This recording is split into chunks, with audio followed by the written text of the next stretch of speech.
remember when if we had to go to a restaurant or a cafe, we had to go around to the back door to to get our food. We couldn't go in the front door.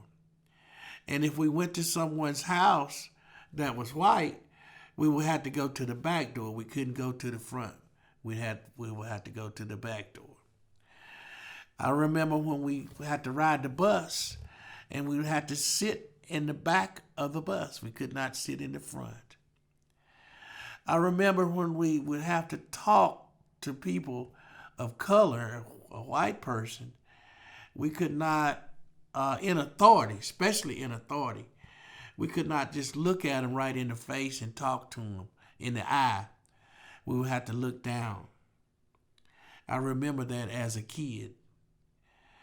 And my mom used to take me to work with her, and she would do what they call service work. And, you know, she was really privileged because she could go in the front door as a privileged person, as a person that worked there in the house. And she was free to go anywhere she wanted to go in the house because she cleaned the house and she was trusted. So on Saturday mornings, she would take me to work with her. And the kids couldn't wait till I got there because they loved playing with me. And so she would get there like 7 o'clock in the morning, and the kids would be there.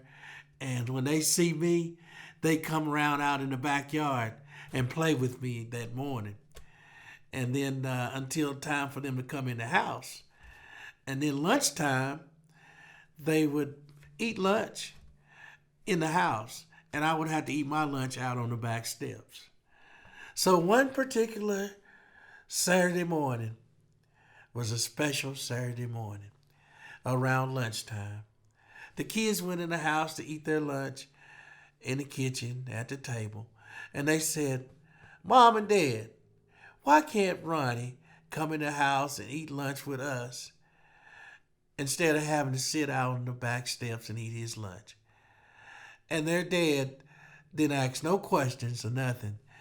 He called my mama into the kitchen and said, "Fix for you and Ronnie a plate, and y'all come into the kitchen and sit down and eat with us."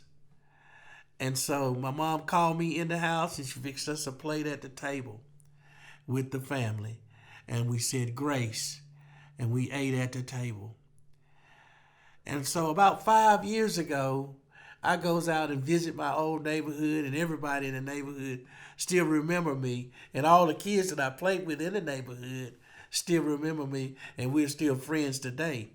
But this one particular friend, I saw him on the front porch of his house, and I drove up into his yard, and he stood up and he saw, and he says, "Is that Ronnie?" I said, "Yeah, it's me, man."